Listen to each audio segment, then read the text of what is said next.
Bienvenidas y bienvenidos a una emisión más de El Desfiladero, este espacio en el que analizamos y discutimos temas de interés nacional e internacional.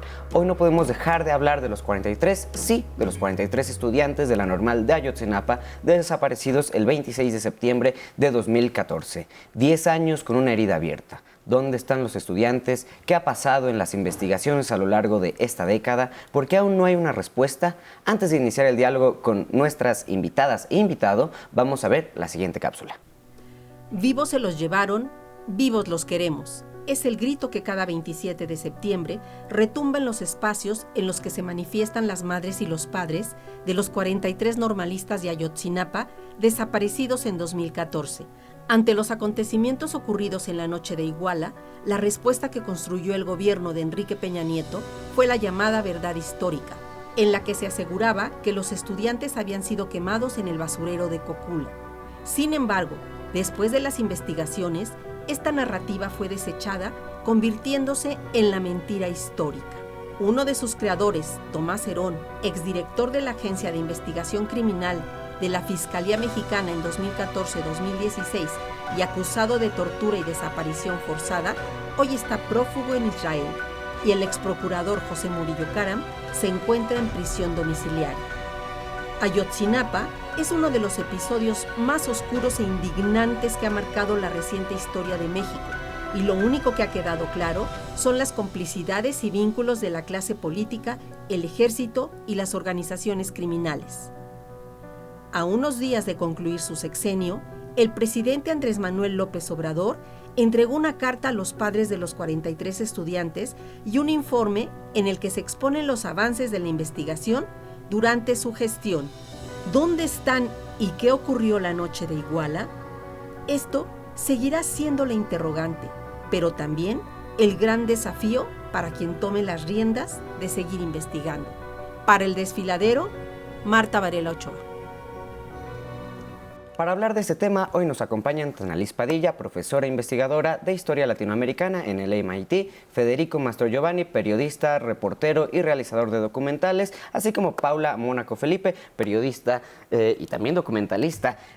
Compañeras, compañero, muchísimas gracias por estar acá para hablar de un tema que hemos hablado un montón, pero que no podemos dejar de hablar, ¿no? Y eso me parece importante mencionarlo. Pero en estos días ha estado en el debate qué ha pasado con las investigaciones, ¿no? Pero sí me gustaría que echáramos un poquito de espacio hacia atrás, ¿no? De que nos hiciéramos un poquito atrás y pues que... Voy a empezar con Federico, que nos cuentes, Federico, qué pasó ese 26 de septiembre, de una forma muy sucinta, recordar, porque hay aquí un público muy joven que a lo mejor pues hace 10 años no se estaba enterando qué pasaba. Sí, ya la primera pregunta es interesante porque hay muchas versiones sobre lo que pasó, sobre los hechos, y justamente me parece interesante ver cómo se ha narrado esta historia, pero regresando a lo que sabemos de los hechos, la noche del 26, entre el 26 y 27 de septiembre de 2014, un grupo de estudiantes de la Escuela Normal Rural Raúl Isidro Burgos de Ayotzinapa iban a viajar a la Ciudad de México tomando unos autobuses para participar en las actividades de las marchas, de las actividades del 2 de octubre. Y durante varias horas fueron interceptados con una serie de acontecimientos diversos en diferentes puntos en la ciudad de Iguala, en Guerrero, en los cuales participaron fuerzas de seguridad del Estado mexicano a partir de fuerzas de las policías locales, Policía Federal, Ejército y también miembros de grupos criminales de la zona que intervinieron en una masacre. Murieron 3 estudiantes, fueron asesinados más bien, 3 estudiantes de Ayotzinapa, otras 3 personas que estaban ahí pero no eran parte del grupo de estudiantes, y fueron desaparecidos 43 estudiantes de la Normal de Ayotzinapa, y hasta la fecha no sabemos qué fue de ellos. Fueron muchas las interpretaciones, las lecturas.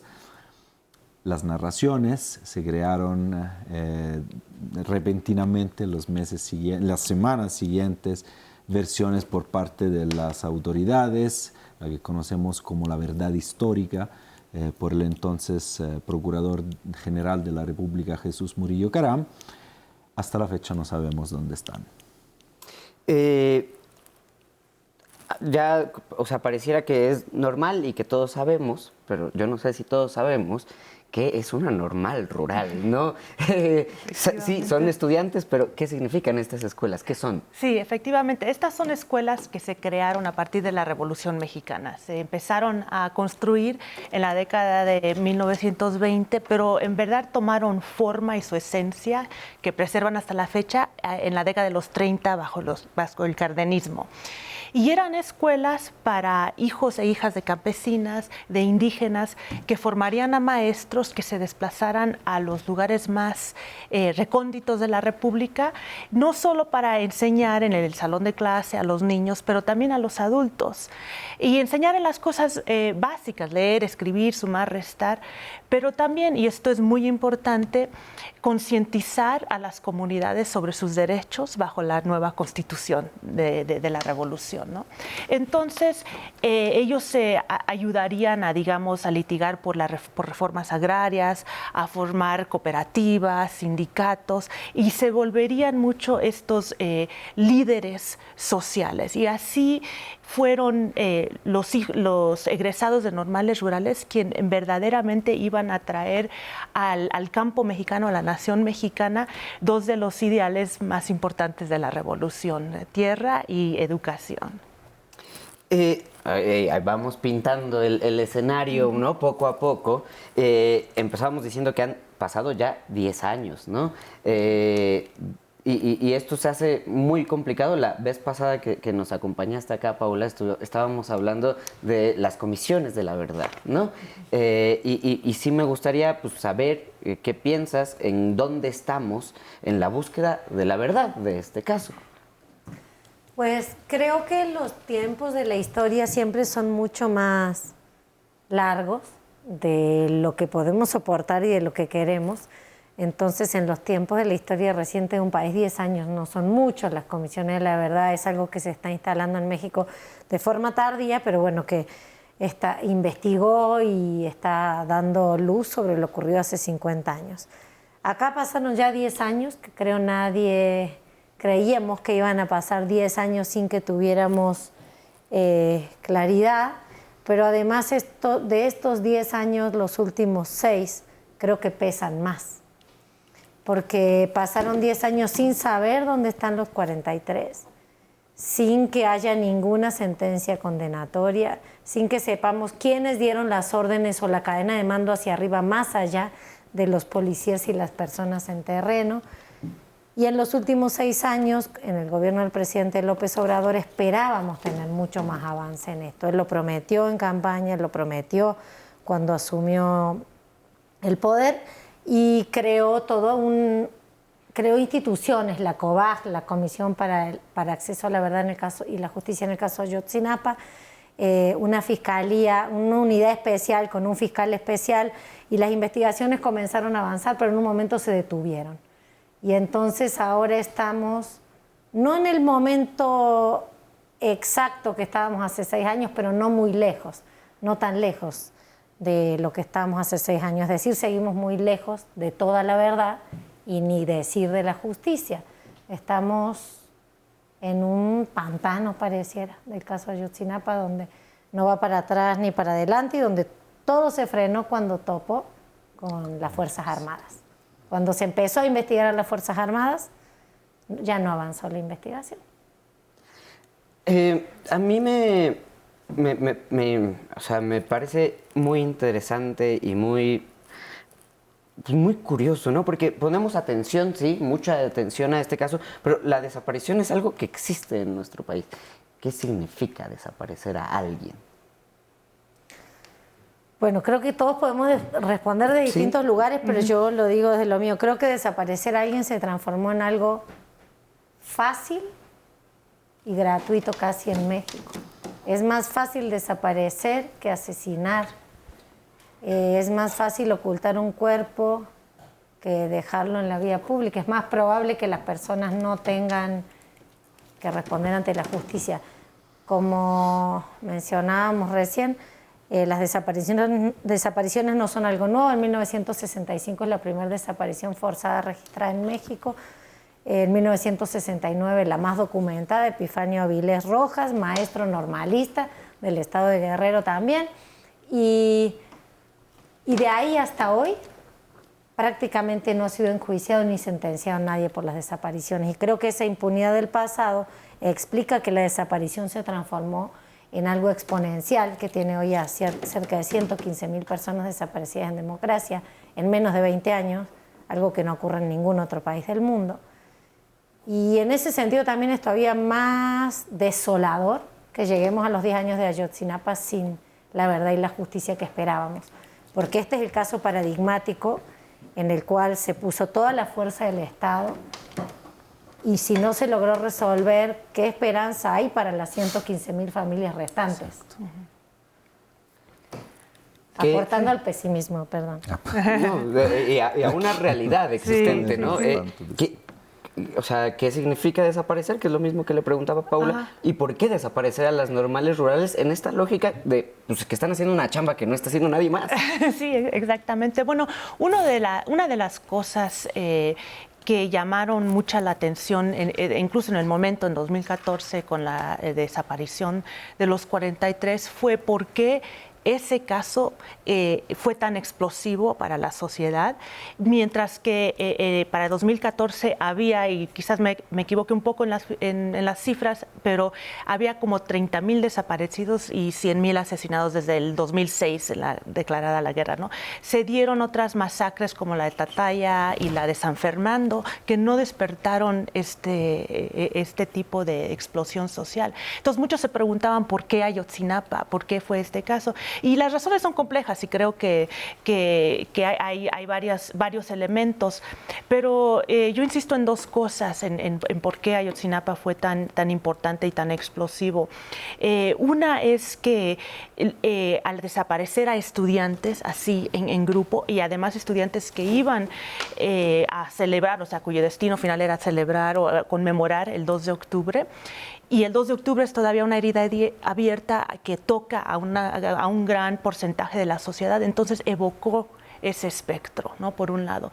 Por otro lado, tiene que ver con quiénes son los normalistas rurales, ¿no? Se atacó a jóvenes que tienen una tradición, una conciencia de movilizar y de gestionar y de defenderse y de levantar la voz por la misma historia tan asediada, de asedio a ellos y a sus instituciones, ¿no? Entonces, cuando pasa eso, inmediatamente se movilizan y aquí creo que tocan una fibra de un pueblo, una sociedad que ya está harta de la violencia, ¿no? Y incluso, o sea, lo difícil decirlo ahora es que cómo se han multiplicado las cifras a 10 años y entonces ya eran muy severas.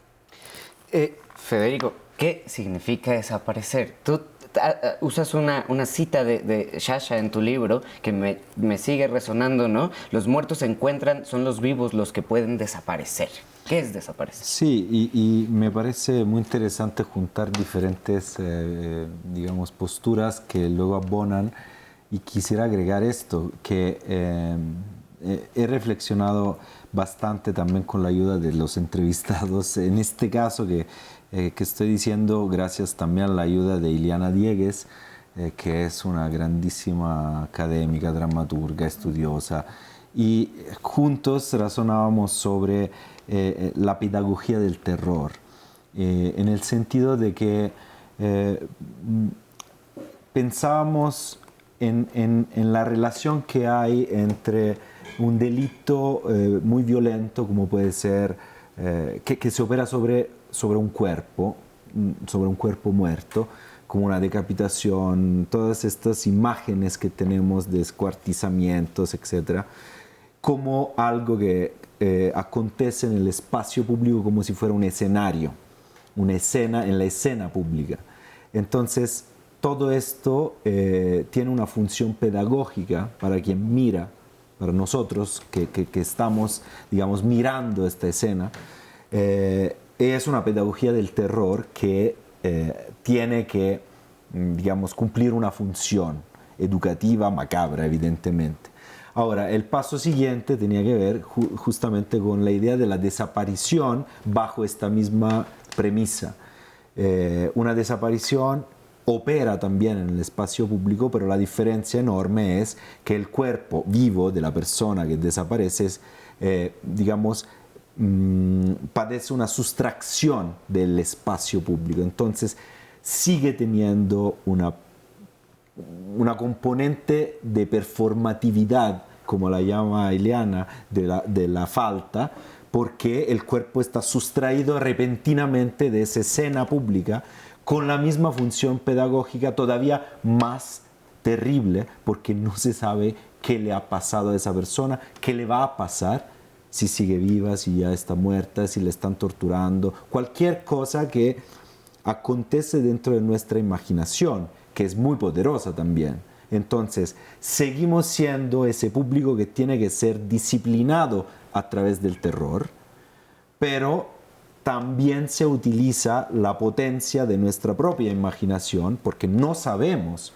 y no vamos a saber qué fue lo que pasó. Entonces, digamos, conversar con ella me ayuda a formular este tipo de propuesta, que es la propuesta de una pedagogía del terror que opera a través de esa sustracción de las personas y de sus cuerpos, y que tiene una función. Por eso es importante que se deje también de hablar de acontecimientos aislados. O sea, tiene una función la práctica de la desaparición y de la desaparición forzada de personas, y es una función siniestra, y es una función que además, digamos, llega a tener consecuencias reales en una sociedad aterrorizada. Entonces, yo creo que también podemos tomar ideas de muchos campos diferentes. Perdón, justo que están con esa inquietud, Laura Bonaparte, una de las fundadoras de Madres de Plaza de Mayo, que era, o sea, una mujer brillante, decía que desaparecido es una palabra muy canalla, porque nombra lo que no existe ni puede existir. Las personas no pueden desaparecer, la materia no desaparece, se transforma. Entonces, ese concepto de Laura yo creo que va muy bien o sea, que se entrecruza con lo que está diciendo Federico, porque es como parte de lo que nos explica el método, cómo empezó a usarse en Argelia, en las dictaduras de América del Sur, en distintos lugares, como una pedagogía del terror que rompe el ciclo de la vida, la posibilidad de enterrar a tus muertos, que es algo que hace la sociedad, digamos, que es parte de eso, pero además que queda como en el aire una idea de que alguien está loco o hay una mentira o falta algún pedacito de la historia. Desaparecido, que ni siquiera se adjudica quién lo hace, pareciera que el propio sujeto se desaparece a sí mismo, cuando en realidad nadie desaparece, ningún desaparecido desapareció, sí. Lo desaparecieron, la desaparecieron, no se fueron, se los llevaron.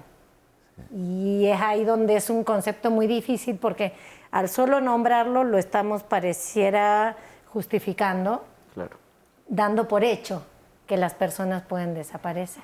Es que hay y digan ustedes, ¿no? Hay una violencia que se suma, que es obviamente la narrativa, y este caso ha estado acompañado, o sea, ha sido tanto el tiempo que se han contado muchas historias, ¿no? Y ahí mi pregunta para los tres, ¿no? Y quien quiera empezar a conversar, porque es algo que yo tengo, es cómo intentar leerlo.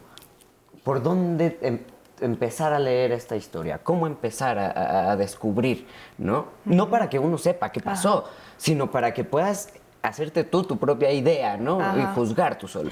Sí, sí. Pues otra vez vuelvo a que es un caso complejo, son complejos o quizás... entonces volvería específicamente al caso de los normalistas y a la narrativa o o la historia en la cual se inserta este ataque contra ellos de hace 10 años, ¿no? Estas escuelas y los estudiantes, o sea, desde su fundación han sido satanizados por el poder, ¿no? Digamos, aún en los 20, cuando se crearon desde el Estado, y en los 30, cuando se apoyaron y eran muy importantes para el proyecto cardenista, y Cárdenas los impulsaba mucho, la oligarquía, los terratenientes, la iglesia sobre todo, satanizaba a las escuelas, llamando las escuelas del diablo, y a los jóvenes que estudiaban ahí, diciendo todo tipo de cosas, ¿no? Y esa narrativa se fue transformando, pero siempre siguió satanizando a los jóvenes, ¿no? Y se transformó con la Guerra Fría en nidos de guerrilleros, en nidos de serpientes, que le decían en Chihuahua, todo, ¿no? Hasta ahora que eran pseudo-estudiantes y vándalos, ¿no? Y menciono esta narrativa porque creo que ya al estar deshumanizando a estos jóvenes en particular, y luego ahí viene toda una carga también racista y clasista con estos jóvenes, es más fácil poder atentar contra ellos. Y el hecho de que no haya justicia crea impunidad que va a servir para que este tipo de atrocidades sigan pasando, porque la gente que los comete, el poder, la lógica, nunca está sujeta a justicia. ¿Y qué justicia? ¿A qué le llamamos justicia en casos como estos? Pues yo todavía estoy en la anterior pregunta, pensando, pero creo que, bueno, en estos días que se cumplieron 10 años hemos hablado mucho, nos han invitado a distintos espacios, y a mí cuando me preguntan, bueno, y sobre todo de otros países, ¿en qué está el caso? Es como digo, ¿por dónde vamos a empezar? Sí, claro. Porque como tú dices, en este tiempo han sido tantas palabras escritas, tantas palabras dichas, tantos miles de hojas de expedientes, con documentos de los cuales al menos yo no confío nada de lo que está en esas montañas de expedientes casi. Y lo concreto sigue siendo lo mismo. Una noche en una ciudad del estado de Guerrero dispararon, persiguieron y desaparecieron a un grupo de estudiantes. Fuerzas del Estado junto con grupos armados. Parte de un negocio que todavía no sabemos bien quiénes son los dueños de esa plaza. Pero en síntesis lo que ocurrió fue eso. Y hay un detalle ahí importante que creo que a veces entre tanta información perdemos de vista, que va mucho con lo que está diciendo Tanalis. Hasta ahora la única, o sea, lo que desata los hechos, la única teoría que tenemos documentada por los informes del GIEI es que los estudiantes, sin saberlo, tomaron un autobús que no sabían, probablemente tenía en su interior una carga de heroína que iba a ser transportada hacia Estados Unidos. Y se desata una cacería disparando contra cualquier autobús que anduviera por la zona, incluso uno de futbolistas adolescentes de Chilpancingo, donde ocurrió lo que contaba Federico. Al autobús que tenía la carga de heroína, o que se presume tenía la carga de heroína, lo confisca la autoridad a las 9 de la noche. Ya lo tienen en sus manos a las 9 de la noche. Y siguen disparando, desapareciendo y correteando por la ciudad hasta las 5 de la mañana a los estudiantes de Ayotzinapa, que se habían identificado, que dijeron muchas veces somos estudiantes, somos de Ayotzinapa. Entonces, tenemos que no perder de vista esto, que aún si fue un crimen que inició por el tema de recuperar un autobús y vinculado a cosas del narcotráfico, a partir de que tuvieron ese autobús y hasta la madrugada, todo ocurrió por una persecución específica y dirigida a estudiantes de tendencia socialista, rebeldes, que no bajan la cabeza, pues. Entonces creo que eso es un factor que explica lo que pasó esa noche y que explica también que no se haya resuelto al día de hoy. ¿Qué hubiera pasado si hubieran sido estudiantes del TEC? Probablemente nada. No, y a mí me parece importantísimo justo en la lectura del evento, ¿no? ampliar la mirada a lo que están diciendo justamente Paula y Anaís, o sea, Anaís, perdón. El carácter de lucha y de lucha transgeneracional de los estudiantes de Ayotzinapa y de los estudiantes de las normales, más, en términos más amplios, la red de apoyo, de alianzas con grupos, por ejemplo, de lucha campesina, socialista, indígena, es determinante. No se puede focalizar la atención exclusivamente en los acontecimientos. De otra forma no se podría leer lo que acaba de decir Paula. ¿Cómo es posible? ¿Cómo se dan esas condiciones de posibilidad por las cuales se siguen persiguiendo, se desaparecen? Un operativo gigantesco que involucra a una infinidad de personas, de agentes a todos los niveles. O sea, no es entendible el hecho si se reduce a lo que pasó aquella noche con el camión de heroína y que se equivocaron. Precisamente eso es una narración que no lleva a ningún lado y que está ocultando todo el contexto, que es un contexto que viene desde Lucio Cabañas Barrientos y de la misma Normal Rural y de la represión sistemática, de cómo son vistos como menos que humanos por parte de fuerzas de seguridad que durante décadas los han ido persiguiendo y porque han visto una amenaza real en la propuesta revolucionaria también de sociedad que promovían y por la cual se organizan y se siguen organizando. Y basta ver cómo marchan para entender cómo se organizan. Entonces, si es así, se puede vislumbrar un poquito cuál puede haber sido el contexto en el cual se han dado estas violencias, estas brutalidades, pero seguimos dejándonos llevar a, bueno, entonces, ¿cuántos eran los Guerreros Unidos? ¿Cuántos eran los rojos? ¿Cuántos eran los...? Está muy bien, está todo muy bien, es fundamental, pero no hay que perder de vista cómo ha sido posible. Y el cómo ha sido posible es la historia de México, es la historia de Guerrero, es la historia de las normales, es la historia de la contrainsurgencia, es la historia de la intervención militar regional de los Estados Unidos en México, es la historia de la explotación de los recursos naturales y de la resistencia a la ocupación de territorios. O sea, es todo eso que tenemos que entender y evidentemente es muchísimo, pero sin eso no, vamos a seguir dando vueltas y vueltas como un perro que se muerde la cola, se dice en Italia, ¿no? No sé cómo se dice, ¿no? Que da vueltas y vueltas persiguiendo su propia cola. No sé, y es mi pregunta, ¿no? Hay un antes y un después en la forma en la cual el gobierno se relaciona con las normales rurales por el caso Ayotzinapa, en donde todos volteamos a ver la existencia de estas normales. Ajá. Sí y no. Sí, en el sentido de que, por ejemplo, fue cuando muchos se enteraron de que existían estas instituciones llamadas normales rurales, ¿no? Y habiendo tanta movilización por justicia, por presentación con vida de los jóvenes, se empezó a explorar la historia de las normales rurales en sí. Y pues ahí surgió un mundo, ¿no? Que muchos empezaron pues aprender, a ver y a conocer. Entonces, en ese sentido, sí, yo que ya llevaba años, digamos, estudiando el normalismo rural y pues a todos les tenía que explicar qué era. Después del 2014 todos ya sabían que era una normal rural, ¿no? Inclusive a nivel internacional. Entonces, sí hay un antes y después en ese sentido.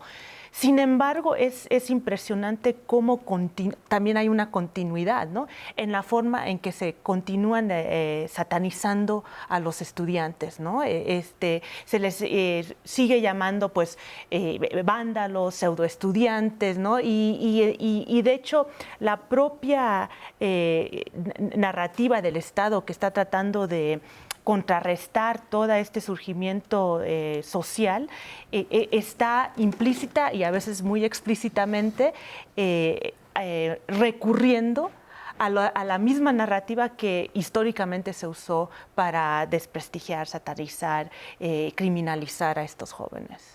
No sé, ¿no se les apoya más? ¿La SEP no hace...? Sí, en cierto sentido se les a algunas, ¿no? A partir de Ayotzinapa se empezó a darles más apoyo porque a la vez también se empezó a ver su deteriorado estado, ¿no? Pero la verdad varía mucho por estados y eso tiene que ver también con la propia descentralización de la SEP que viene desde los 90s. Hay un tema, porque se nos va acabando el tiempo y que quiero que toquemos, ¿no? El papel que ha jugado el Estado a la hora antes, ¿no? A la hora de crear esa verdad histórica o de ser partícipes de este crimen, que ya es un crimen de Estado, ¿no? Se aceptó ya. Y el papel que pueda tener actualmente, porque un mismo Estado, digamos, con otros personajes que creó eso, que fue partícipe de eso, es al que pues le estamos exigiendo justicia, ¿no? ¿Cómo hacer esa lectura? ¿Desde dónde verlo? ¿Desde dónde agarrarlo? Todos así. Pues yo creo que fue muy claro que el gobierno del expresidente Enrique Peña Nieto, cuando ocurrieron los hechos, fue el que creó una falsa narrativa, la mal llamada verdad histórica, y el tiempo se fue en tratar de comprobar que era falsa.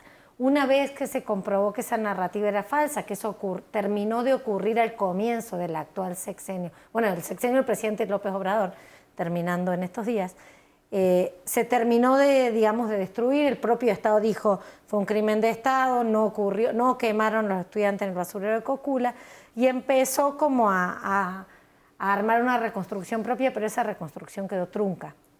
No hay una segunda versión oficial, no hay una nueva verdad histórica, aunque sí hay un claro ocultamiento o cobijo exacerbado a las Fuerzas Armadas, que no han aclarado todavía el nivel de su participación. Entonces casi que todo el asunto queda en el terreno del gobierno de Claudia Sheinbaum, que es una gran intriga, no sé para ustedes, pero para mí en lo personal lo es, cómo va a asumir el tema de Ayotzinapa, porque ha hablado poco y nada, sí, creo que nada, sí, del asunto. Y ahí yo acá creo que hay entre las cosas que tenemos en estos 10 años que voltear a mirar. Yo personalmente parezco un poco, estoy enfocada en un asunto de insistir, que es en los sobrevivientes. Entre 60 y 80 chavos sobrevivieron esa noche. De esos chavos solo unos 25 se atrevieron a hablar, y es muy respetable que muchos no lo quisieran hacer por su seguridad, pero esos 25 hablaron con nosotros, con la prensa, con académicos, nos dieron entrevistas. Algunos salían con su rostro, otros no, con nombres falsos. Y 10 años después hay 21 de esos chavos que son parte de la causa, que son testigos, que declaran, que se carean con militares, que se carean con policías, que dan sus nombres reales, sus direcciones, y que creo yo son la garantía de una justicia posible, y ni siquiera tenemos en cuenta, ¿no?, que lo que sabemos lo sabemos gracias a los chavos, no al Estado. Esas otras narrativas fueron todas confusas, y lo que ellos dijeron desde los primeros días de octubre del 2014, cuando empezaron a contar su verdad, hasta hoy es la verdad que tenemos, y no se ha rebatido nada, ¿eh? Puedes leer la mayoría de los libros, el relato que los chicos hicieron, y todo se comprobó. Entonces hay verdad sí tenemos, falta la parte que ocurre después de que, digamos, cuando los estudiantes están en manos de agentes del Estado y de personas armadas, pero hay parte de la verdad grande que ya la tenemos. La cosa es qué se va a hacer con eso.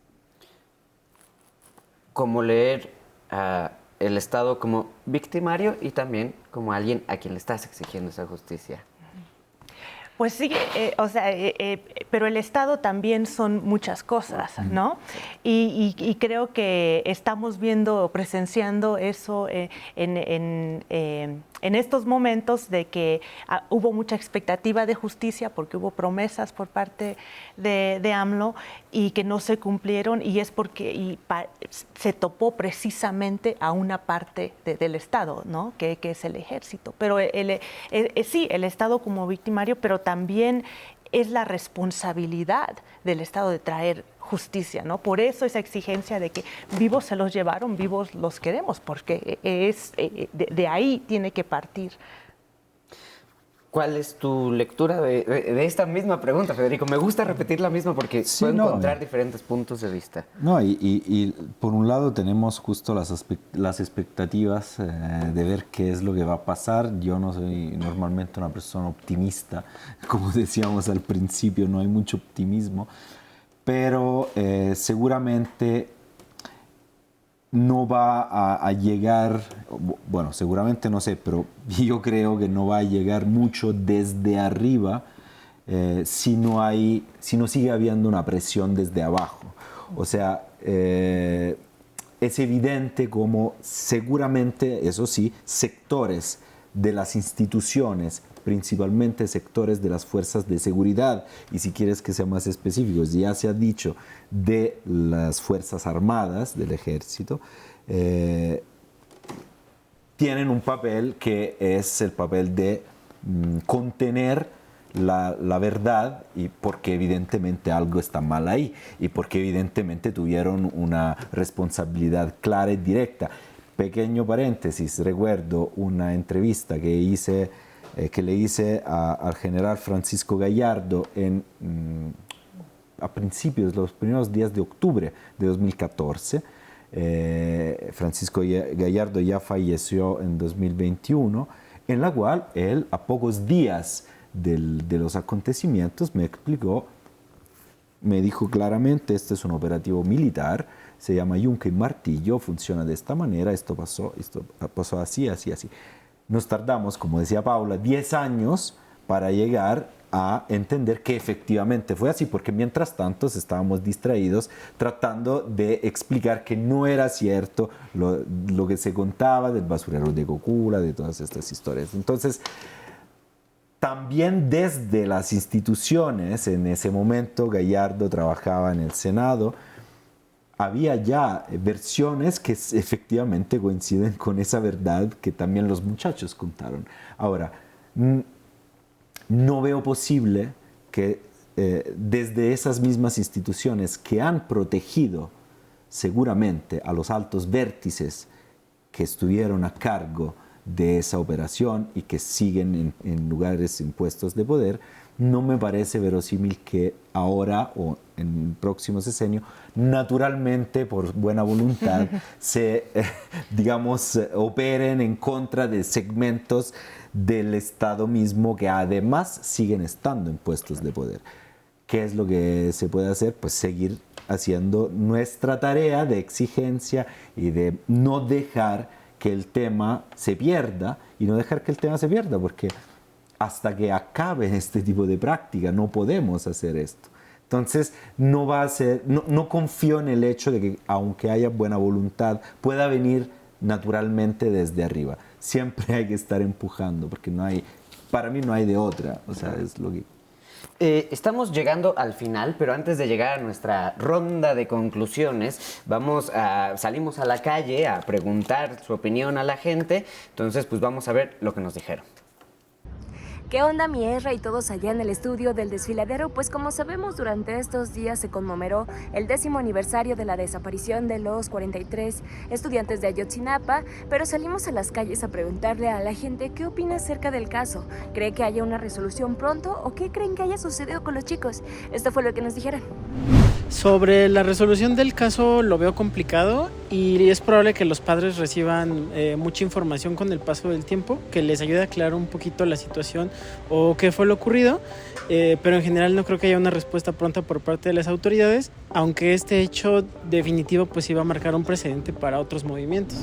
Pues ya llevan muchos años esto, realmente yo siento que el gobierno tiene ahí la respuesta o saben qué onda con el crimen organizado, pero no lo sé. No sé si realmente es verídico lo que les puedan decir. Es una incertidumbre muy grande. Mi mayor pésame a todos sus papás de ellos, pero pues esperemos si les den la respuesta en algún momento. Pues la verdad yo lo veo complicado porque pues ya han pasado muchos años y pues, no han tenido respuesta, pero digo, es muy malo para los padres que desafortunadamente no tienen esa respuesta que necesitarían, pero digo, lo mejor, lo ideal sería que sí hubiera esa solución, ¿no? Sinceramente no creo que haya solución. Aunque les den una respuesta, una aclaración, para los padres nunca va a haber una solución, porque no les van a dar a sus hijos.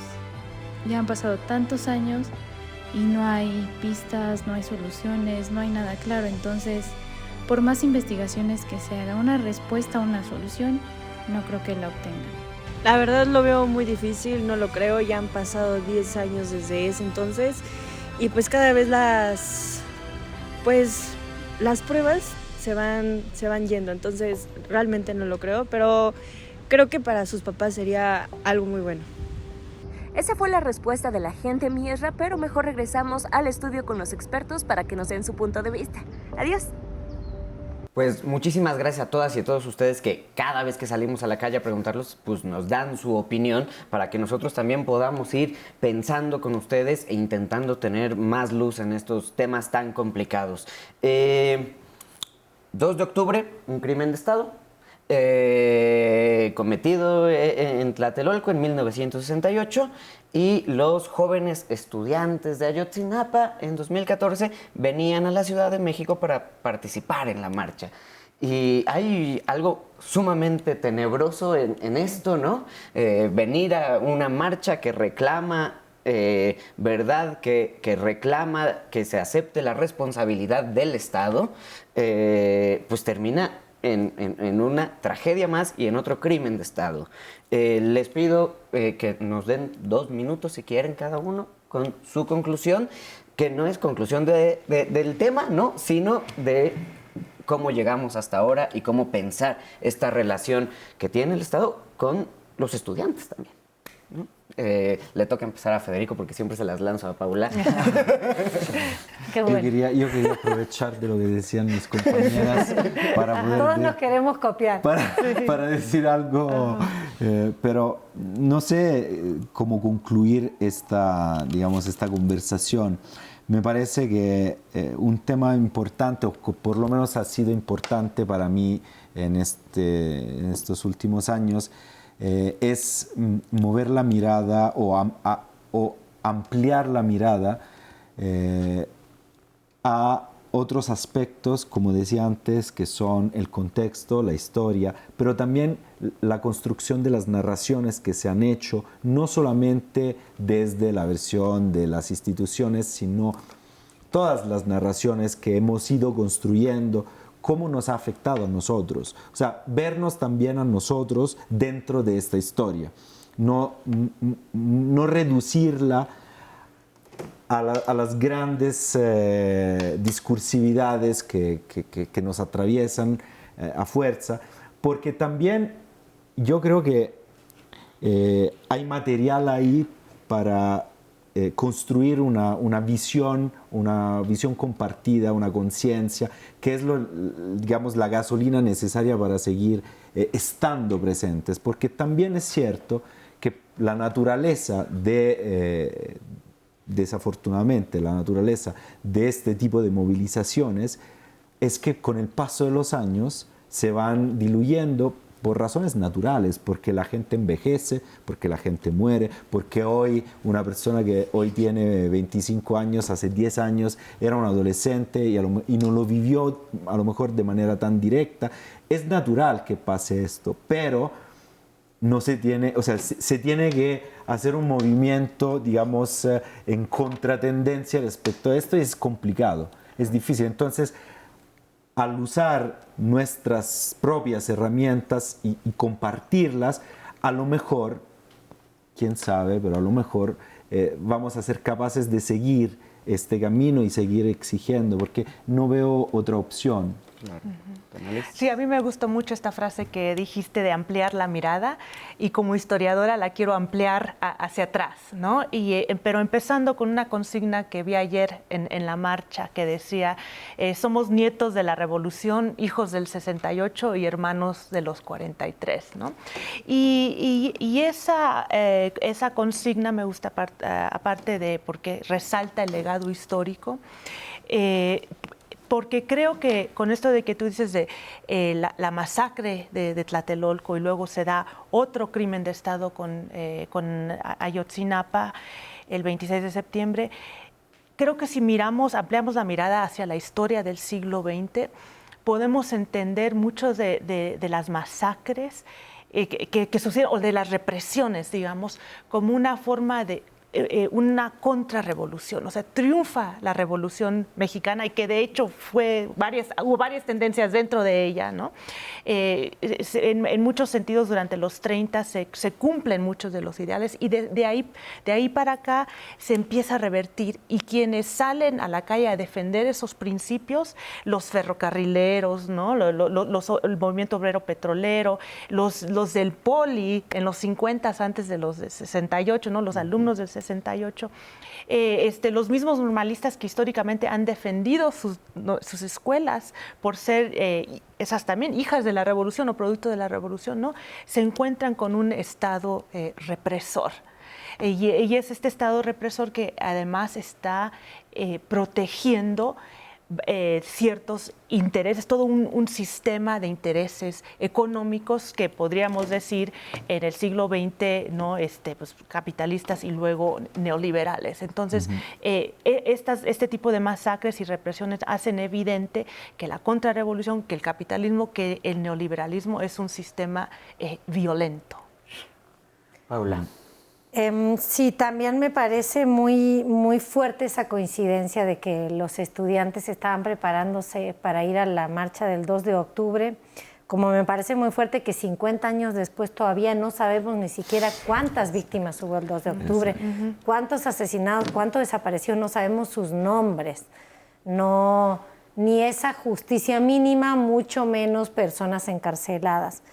Y hay una coincidencia muy fuerte también, igual de fuerte, creo yo, en las mismas horas que ocurría lo de Ayotzinapa, y no lo digo figurativamente, concretamente, o sea, real, moría Raúl Álvarez Garín, el estudiante, el líder estudiantil que fue un faro de lo del 68, pero que siguió siendo un faro de lo que había que hacer, cómo había que hacerlo, que no había que desistir aunque el tiempo pasara, que había que seguir intentando que Echeverría fuera preso.